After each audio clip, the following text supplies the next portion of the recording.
Good morning, it's Sunday. This is the officially unofficial Geek channel, and this is our spoiler-tastic in-depth comic review. And so just so you guys know, I'm going to talk about everything. So while my shorter video is more spoiler light, this is more spoiler-tastic, like a big old spoiler bomb going off inside my head, and I'm spewing the contents of the bomb.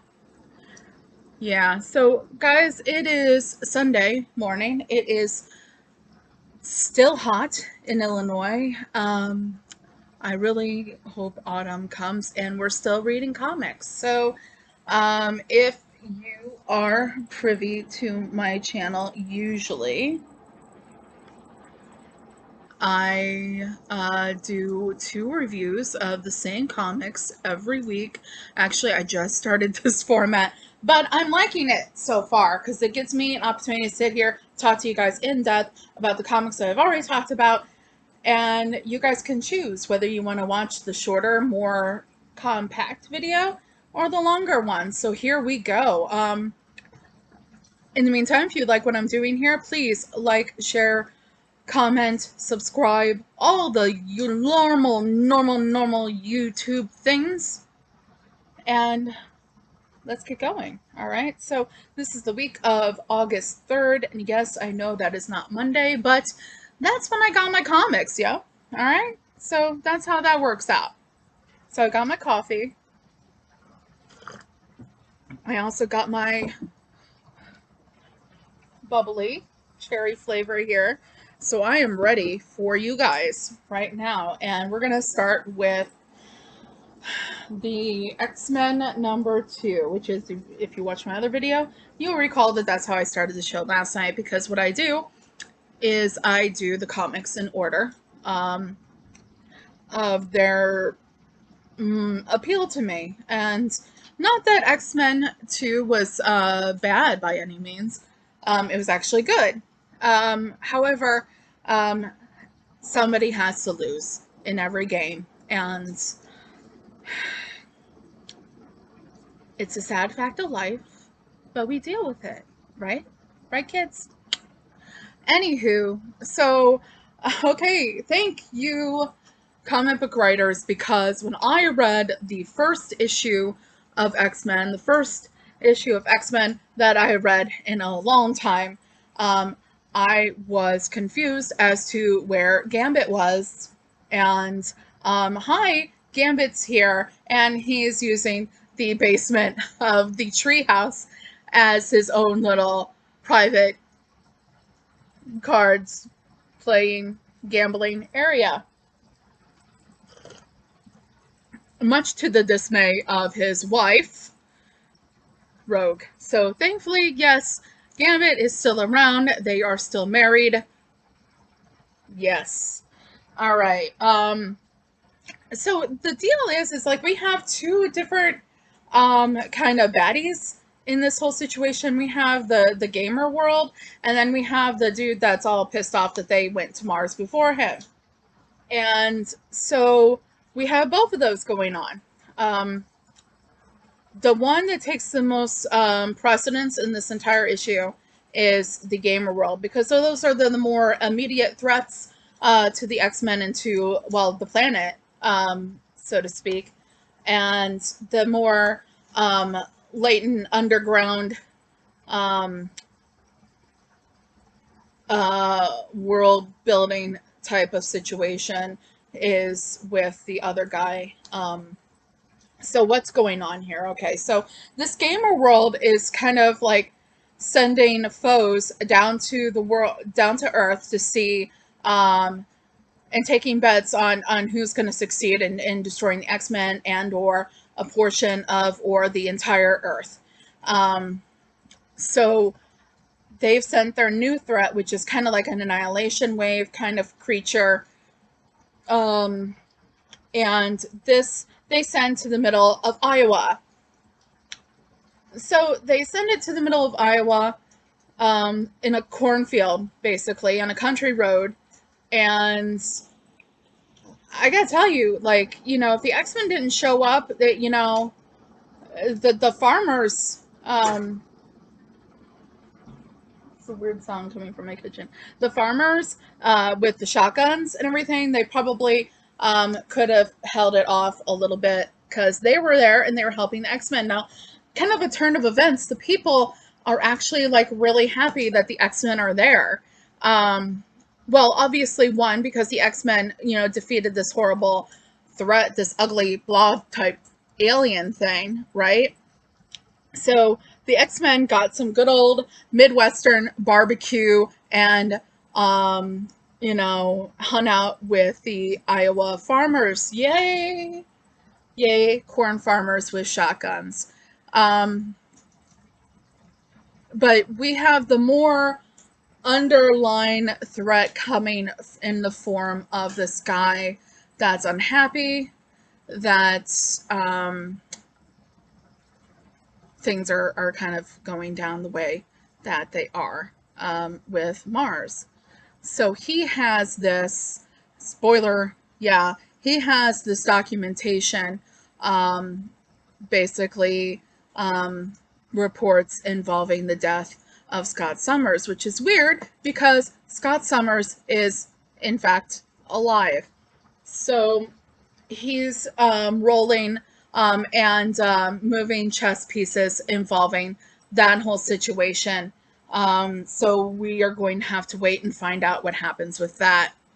But yeah, kind of messed up shit there. Like, and it's like the threat that nobody knows about really. And so we're going to have to see how that develops. And it is written in a very nice way. You have the setup where you have, you know, you have the climbing action, you have the major conflict, which is, you know, the alien dropping from Gamer World.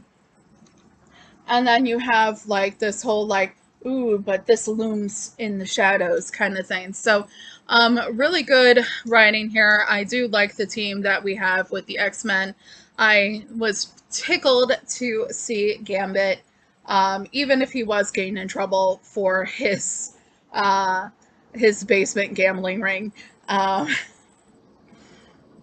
Did you expect any less from Remy LeBeau?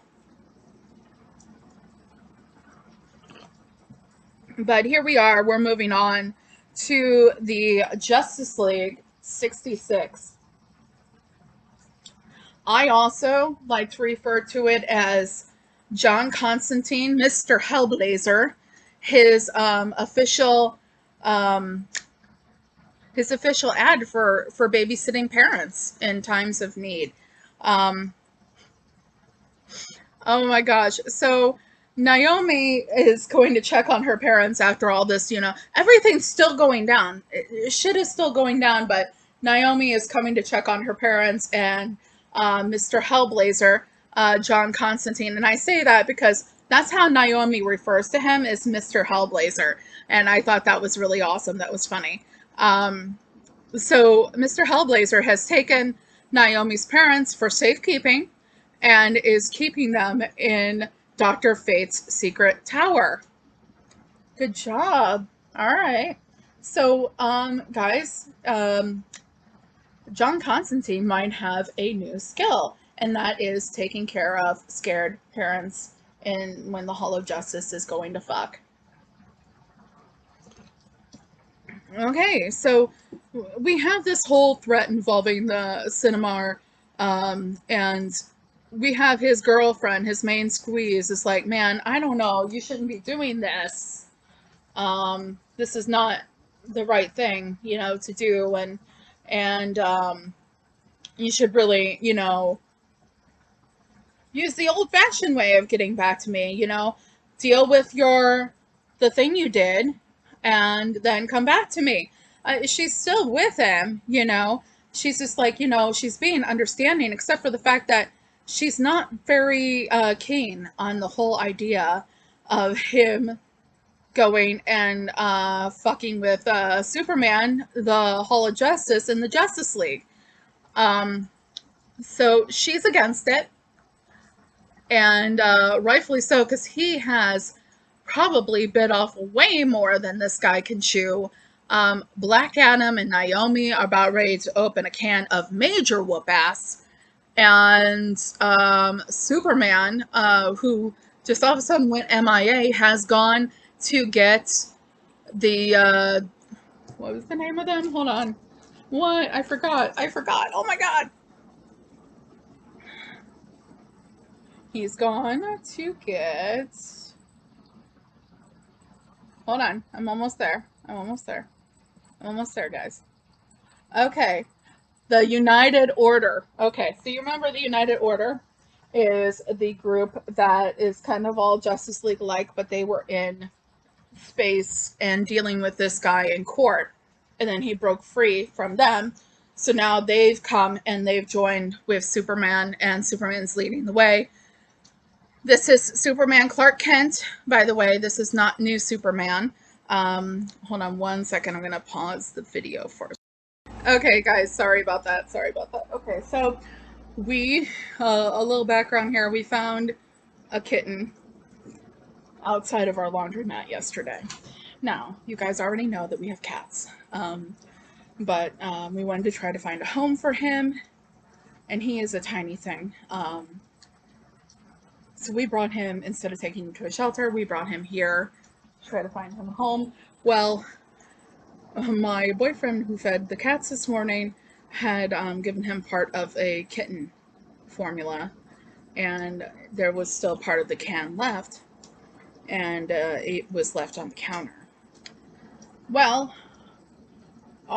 River decided he was going to jump up on the counter and knock it over, and both of them were eating out of the can. And I had to go stop that, unfortunately. So I'm the mean lady that went and stopped that. Yeah. I mean, kudos to them if they're trying to bond and everything, but you know, no, we can't have that.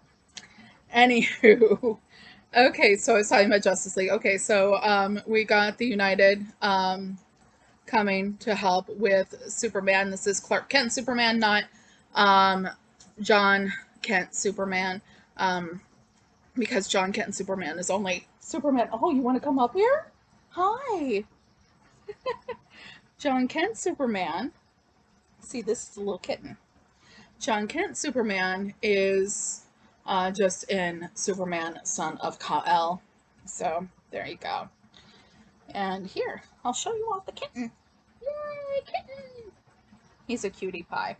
He's a sweetheart. Yeah, he just jumped up here. Yeah. No, you don't get to go walk across the keyboard, buddy. There you go. All right. He's a cutie. He's a cutie pie. No,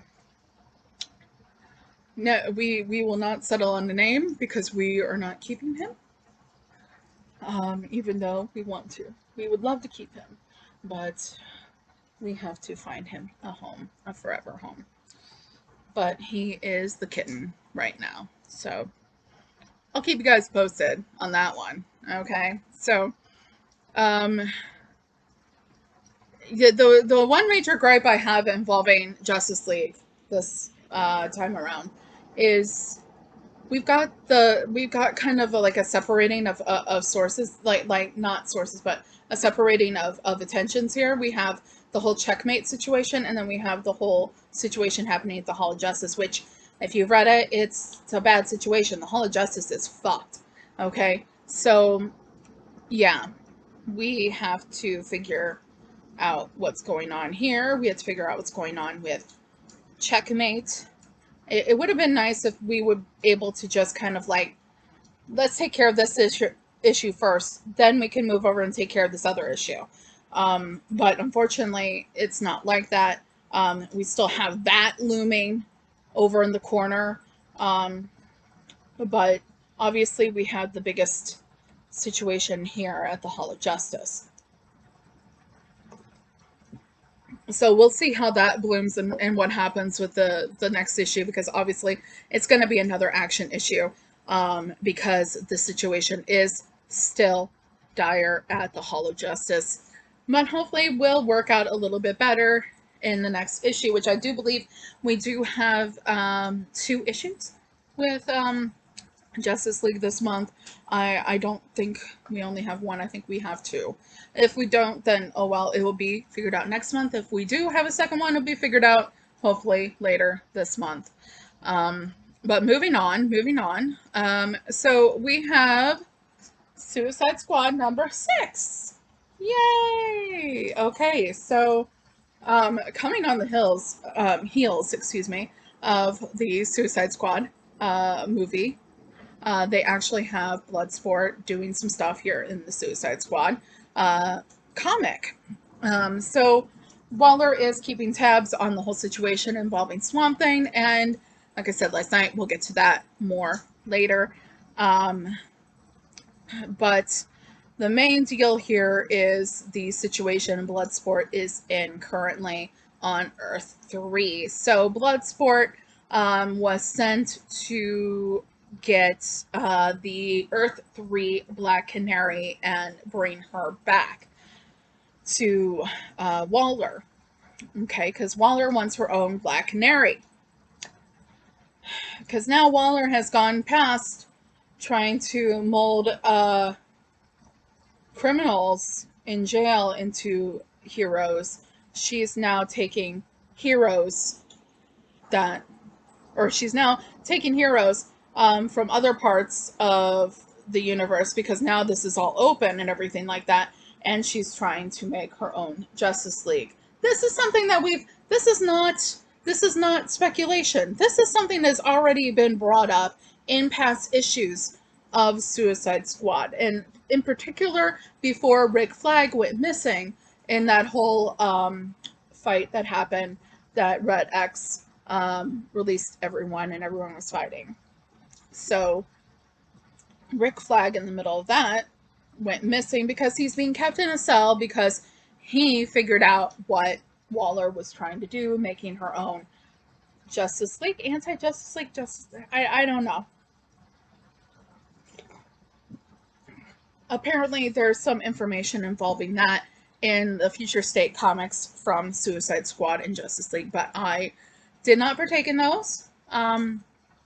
But I think I am going to start collecting the trades of certain issues that I did not partake in. So I'm going to start working on that. Got my birthday wish list going. So I've got a bunch of stuff from Death Metal on that, and I've got a bunch of Future State stuff, like the Future State Superman trade paperback, the Future State Suicide Squad trade paperback. All that stuff is on there, along with a bunch of Harley Quinn stuff, because, well, I mean, I love Harley Quinn. So that whole situation is happening. She sends Connor, who's, if you know who Connor is, he's a clone of both Superman and Lex Luthor. So he's one of the Superboys. And she has to actually soften her approach with him and get him to do what he needs to do so that she doesn't lose him. Which was kind of interesting, seeing Waller take this little softer approach. But it was one of those things where it was like, the people around her were like, you want to get this done, you got to do this. And you got to not be so you with Connor. Because Connor's not a criminal. That's the thing. That's one of the things that always got me, is Connor's not a criminal, but yet he's there. And we are still waiting for more information with that. And the issue does allude to the fact that we're going to get more information in regards to that, because the talk amongst them, stuff going on for Waller, everything like that, kind of lends to the fact that it's coming. We are going to have it coming, and we are going to be told exactly what the heck went on there. Because, and let me tell you something, that's pretty surprising there. And nobody really understands it, and it's something that's kind of been boiling. And here's the thing. They jump through a portal, and they go to another part of Earth 3, and they run into 1990s Superboy. Okay, so that is probably going to be the catalyst that we need to propel this whole thing forward. And that's pretty cool. So that's exciting, definitely. Um, yeah, so a little bit of reflection, internalization and reflection of that internalization with Amanda Waller. It's a blink and you miss it moment, but it's there. Um, so yeah, anyways. So next we're going to move on to Crush and Lobo, issue 3. Yeah, 3 of this limited series, 3 of 8. I love the bite me fanboy jacket on Crush. I love it. I love it. Um, so yeah, if you had your bets going that Lobo had not actually changed at all and he was putting on this whole facade to get out of jail and use Lobo, or excuse me, and use Crush to do that, if you were betting on that, you need to go collect because you were right. Congratulations. If anyone was actually, let's go there. If anyone was actually betting that Lobo had changed, I want to know. Was anybody actually thinking that? Was anybody actually thinking Lobo was going to all of a sudden change and become a sensitive guy? A parent that wants to understand and love his child? No. Fuck no. If anybody actually thought that, I want to know, because then I want to be like, man, no. I want to sell you something that I don't own and make $1 million. That's what I want to do.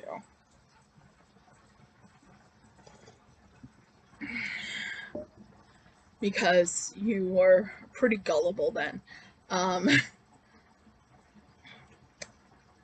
but let's just get to the nitty gritty here. So basically, Crush shows up at the prison. She meets with her father, and her father does something and makes it so that he can just skedaddle right out of there. And when the drones scan Crush, she scans like she is her father. Whoops. Whoops. So he just waltzes right out of there, and meanwhile, Crush is in prison. So inadvertently, I think she's gonna get that opportunity to kind of work on her shit with these groups and everything like that, because on this planet you either have to do, I think it was you have to go through surgery or you have to participate in these groups. So we'll see what happens with her and how quickly she's able to get off the planet and out of jail, because girlfriend been done dirty. Yeah. I love the narrative that sometimes Crush has that breaks the fourth wall. It's kind of similar to the way that Harley Quinn's narrative breaks the fourth wall. I really like that. And yeah, it's the narration is less just talking to themselves and more like telling a story, and that is really good.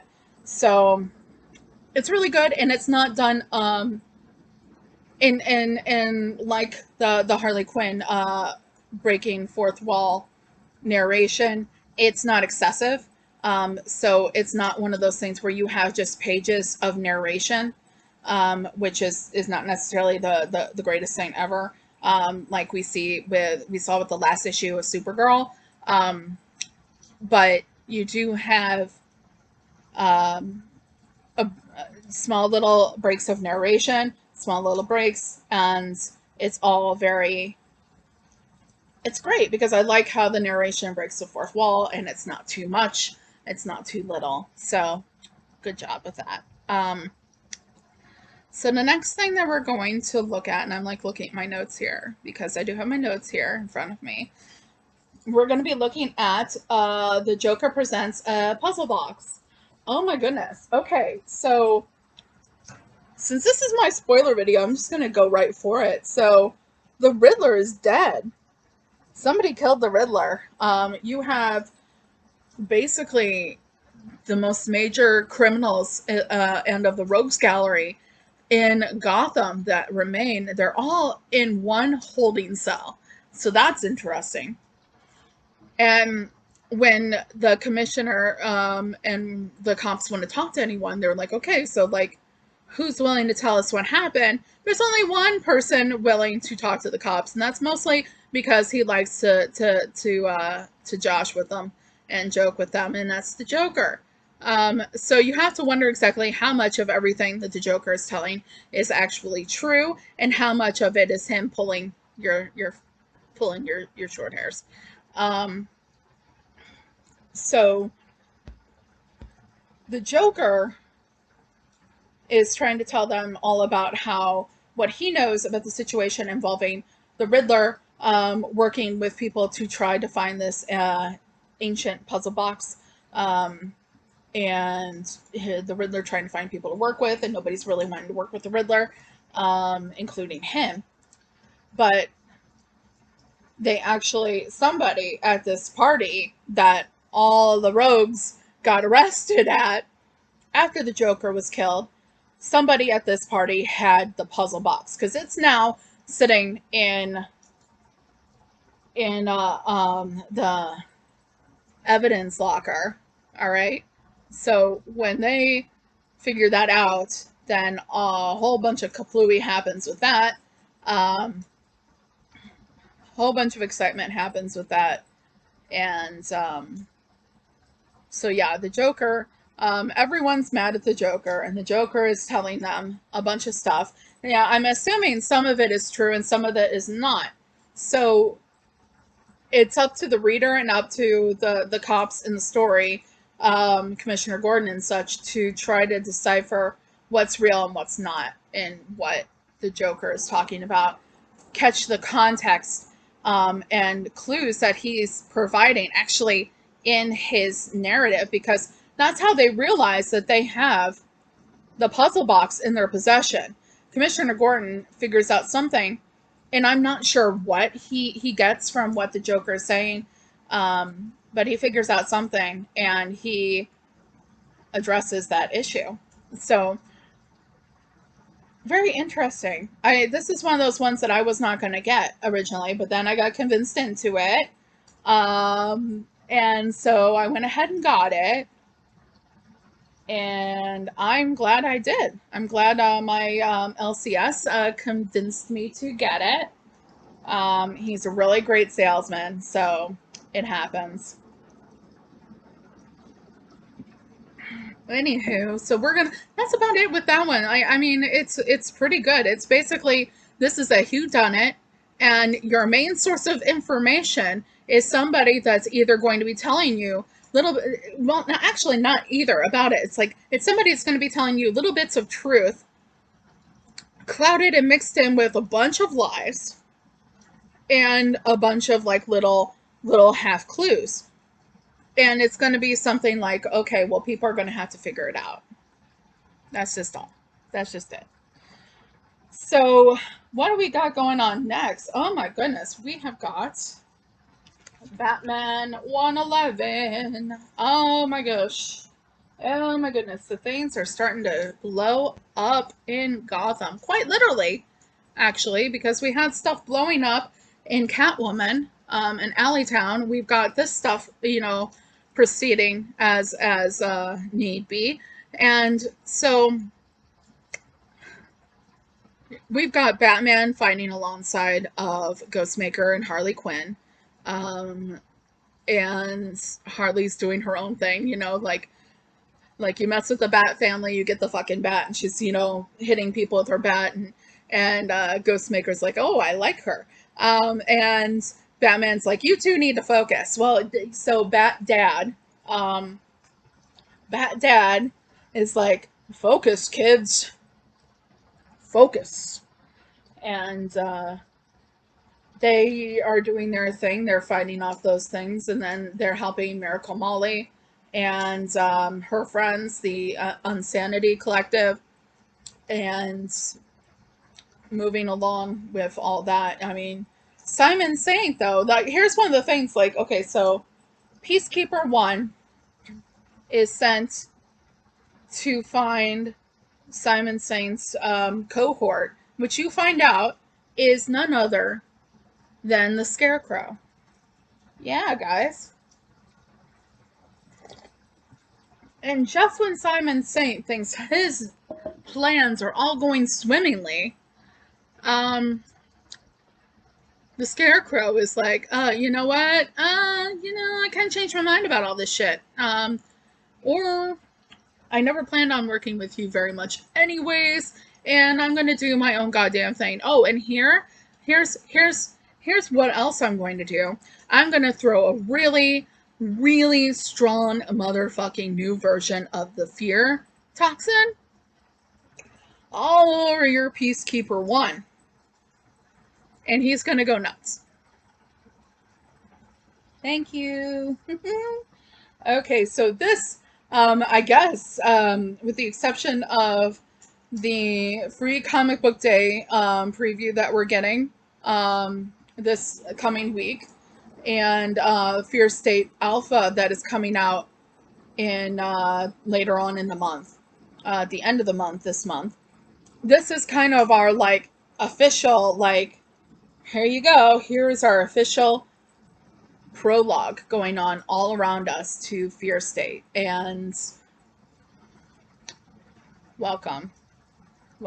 I'm thoroughly excited for this opportunity to see a major event, kind of on par with what happened with the Joker War and how that happened and went down.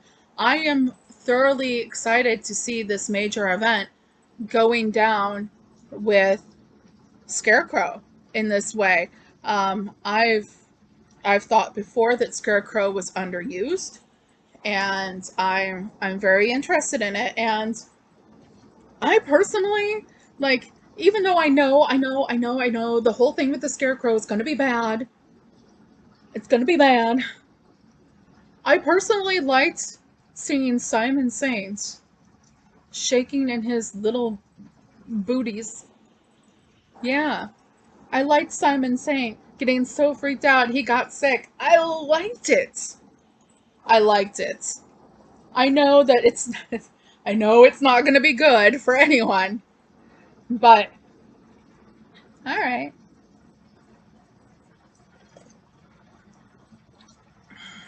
I liked it. He's a fucker. I liked seeing him, go all like, ugh.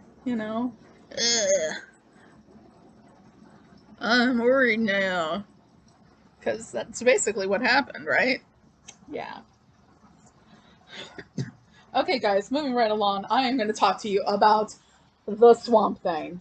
Holy shit. Okay, so call me tardy to the goddamn party, okay? I don't care, because I finally got convinced into reading this. I decided to go ahead and read it because it was going to tie in, obviously, with Suicide Squad, which is something I've been reading regularly already.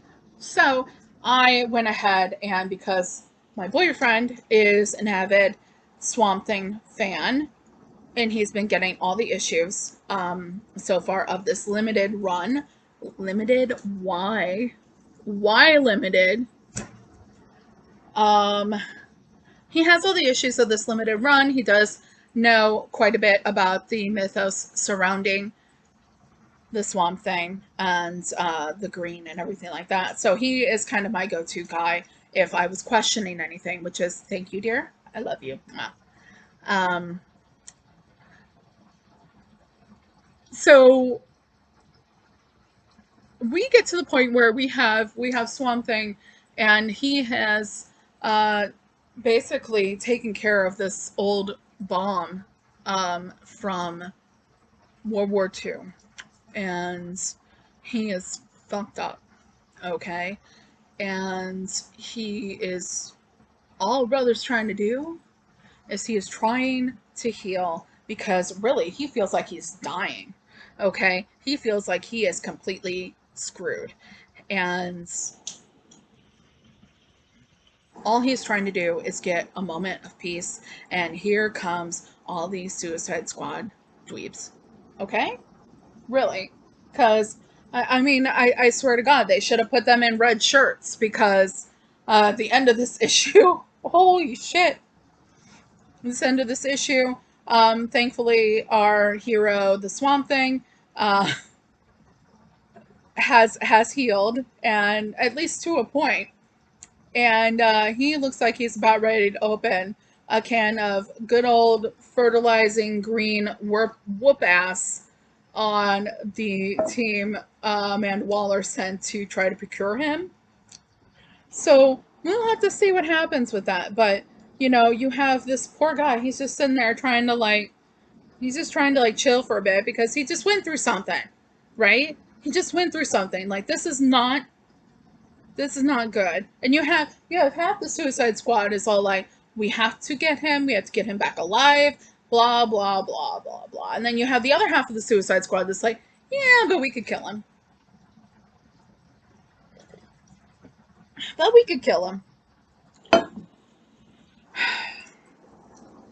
They really should have put them in some red shirts because, like, at least every one of them except for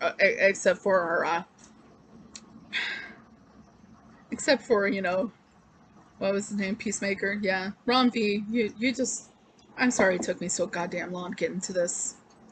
But, you know, I should have known. I should have known everything that you've been doing with Catwoman, with my girl Selena Kyle. In the world of Alleytown, you know, I should have known. I should have known. And I'm sorry. I'm sorry it took me so long. But now, I am on board with the Swamp Thing. Yeah, I love him.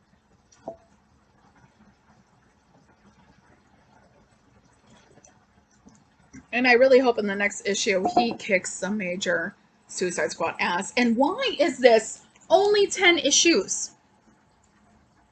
DC, I'm looking at you. Why is it only 10 issues? Why isn't it ongoing? Because this shit is good. It's good. It's one of your better titles going on right now. And I know this. And I know this because I read all 6 of them in succession. I sat there and I read all 6 of them in succession. And all of them together. Kill this whole limited series bullshit. Give us the Swamp Thing long term. In some way. Guys, come on. Come on. Really. Anywho, we're going to take it down a few notches. Alright? We're going to take this down a few notches.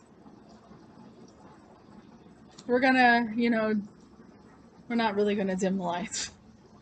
But we're going to introduce you to Elvira meets Vincent Price. Yeah. Thank you, Dynamite, for giving us this beautiful, beautiful book. You know, here's the thing. It's not anything really heavy. It's not heavy. It's not really all that thought-provoking. It is just good, campy, fun. Elvira, the goddess. Elvira, mistress of the dark, meets the ghost of Vincent Price. Chef kiss, let me tell you.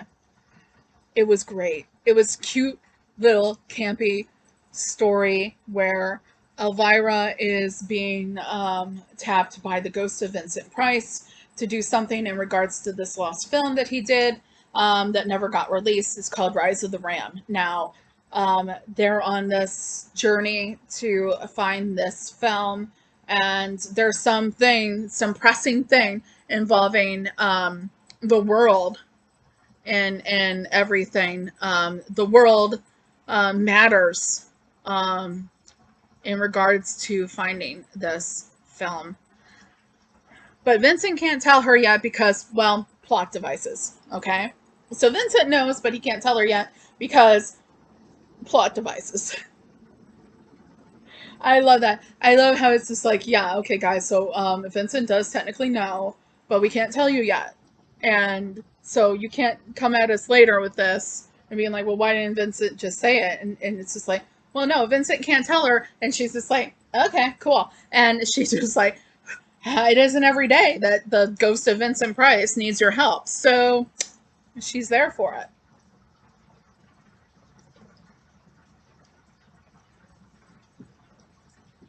It's really cute, and I really enjoyed it, and I'm into it. Okay. So here's the deal. We have my comic of the week, which I was not going to read. I'll tell you guys that much. I didn't know much about it. I had heard bad things about the writer, and I was like, no, I'm not going to spend this money on it. And it's nothing bad. Nothing like he sexually harassed anyone or anything like that. It's just there's a lot of people, you know, saying that they didn't enjoy things about his work, and I was like, you know what, I'll just not do it. I just won't do it. And then I heard my comic boyfriend was involved. Those of you that don't know, my comic boyfriend is Jason Todd, aka Red Hood. So let's talk about this here for a moment. Okay, so the issue I am talking about is Suicide Squad get Joker. Look at this, my boy there, and then look at this, Harley. It's Harley there. Woo! Okay, so imagine you were killed. You were murdered. You came back to life. You became a vigilante. You now are in jail because of being a vigilante. And Amanda Waller shows up at your cell and is like, hey, so, want to kill Joker? I'm going to give you a team of people to help you kill Joker. Okay, so, they put together the team. She introduces him to the team, along with one of her other workers there, introduces him to the team. And so they go off and start their quest to get Joker, to murder the Joker. Which is absolutely, it was a great issue, guys. And to be completely honest with you, I'm bummed that I almost missed this because it's really well written. It's a lot of action. It's a lot. You have one of those oh fuck moments at the end, where you find out, and it seems that they go into a situation where they think it's going to be cut and dry. They're going to run in, they're going to kill the Joker and run out. Well, here's the thing. You find out the Joker is working with Russians. Not because the Russians really want anything with him. They don't want anything with him. They just like the idea of him creating chaos to upset people. So there is a little bit of a political edge to this. One of the members of the Suicide Squad, obviously you guys know about the Suicide Squad and how it is built of people that are in jail. And one of the members is this guy from the Midwest that participated in the January 6th insurrection, and he is just a really big shit. And it just makes it seem like he is just a really big shit in it. So you have that element. You have the element of finding out that the Russians are working with the Joker because they want him to just breed chaos everywhere. So they've supplied him with goons and actual like help, like really, yeah. So they go into the Suicide Squad, led by Jason Todd, goes into a situation where, they think that they're going to be able to get the Joker, but really these were more than just typical henchmen. They had a plan, and it was not good. And then there's this guy in there that is like kind of like a dummy for the Joker, and so they get out of that situation. Well, the thing is like Jason's like, they knew we were coming. Like, that was an orchestrated ambush. They knew we were coming. He automatically thinks, there's a mole. There's somebody in Amanda's unit, in Amanda's group, Amanda Waller's group, that is feeding information to the enemy. And he calls her up and he's like, what the hell here? You know, you didn't tell us about no Russians. You didn't tell us about this. You didn't tell us about that. And so she is about ready to, you know, try to explain it. And he's like, you don't understand. We got ambushed. You have a mole. And she's like, no, no. And she's in Louisiana, right? And somebody comes to her door. And she looks in the thing and she's like, have you ever heard of this such and such pizzeria? And Jason's like, Red Hood is like, yeah. And he says something about it. And she's like, they're both like, why are they in Louisiana? So the door bursts open and it is the Joker and a couple of his goons are now at Amanda Waller's apartment in Louisiana. And they are dressed as, we just had a problem with the camera. So let me get back to it. I'm sorry about that, guys. My camera just shut off for some reason. I don't know why it did it. Okay, so the Joker runs in to Amanda Waller's apartment dressed as Alex, and like Alex and his droogs from A Clockwork Orange, and starts fucking up Amanda Waller hardcore, to the point where the Joker has the box. Now, if you don't know what the box is the device that Amanda Waller keeps on her person that controls the devices in their neck that decide whether they're going to blow up or not. Like if they go rogue in the Suicide Squad, there's an implant in the base of their skull that will kill them, basically. Will just erase everything about them and kill them. And the Joker has access to this. And so now this is all going to be a race to get the Joker before it gets everyone else. And the Joker's like, oh yeah, so like, you know, he knows that Jason Todd, Red Hood, is leading these forces, and oh my goodness, this is not good. This is not good. This is not good for our boy, because this is going to get fucked up pretty fucking quick. Gotta tell ya. Gotta tell ya. So, the Joker has the box. Amanda Waller is really fucked up and quite possibly either going to be taken hostage or they've actually killed her. I wonder if they've actually killed her. I guess we'll have to wait till next month. So yeah, overall, that was my comic of the week because of that oh shit moment and how wonderfully it was written. It was actually really good. I'm bummed that I almost missed out on this one, and it was really great. So actually, guys, that's all I have for you this week. Obviously, if you haven't checked it out yet, I have a little quickie review of the Suicide Squad movie, James Gunn's Suicide Squad movie, here on my channel. Check it out. It's just a little quickie one, basically just talking about my reaction overall upon my first viewing. I'm going to be doing a second viewing soon where I'm going to get more in depth. The first one, the video that's up now, the shorter video, is spoiler free. You don't have to worry about getting spoiled. It's just basically my reaction to it.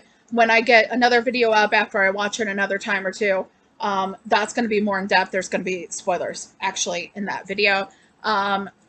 Obviously, I'm doing this comic book thing every week, 2 videos. We do the spoiler light video, and then we do this more in-depth spoiler-tastic video that you are watching now.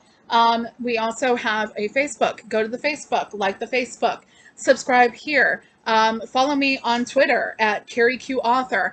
And also, I do have a crowdfunding site. It's Buy Me a Coffee, and there's going to be pathway and link below in the description. So if you are so inclined and want to support the channel, please go ahead and do it. If you're so inclined, that would be lovely, and I'll be ever so grateful. It's not actual coffee, obviously, but you know, if you want me to buy a coffee, I'll buy a coffee because I'll drink coffee all the time. I will. But basically the money's going to be used to help advance this channel, maybe buy equipment eventually, or just buy random geeky things that I'll show you here when I use the money to buy something. I'll do a video and show you everything. We also got a recent video. It's an unboxing video of the Ahsoka Tano Star Wars Black Series figure that I got from Entertainment Earth. So yeah, and like I said, later on, once I'm able to watch the Suicide Squad again, James Gunn's The Suicide Squad, I'm going to be doing another more in-depth spoilery reaction video to complement the spoiler-free one that is already on my page. So that's it from me for this week, for the week of 8/3/21. Please go to your local comic book shop and subscribe with them, and set up your pull list with them, and maybe if I'm not reviewing something and you want to suggest something, please comment below of something that I could review that you would like to see what I think of it. Until then, shop small, shop your local comic book shop, and I'll be seeing you guys. This is the officially unofficial Geek Channel. I am your host, Carrie Quinn, and please keep reading and enjoy. Thank you. Bye.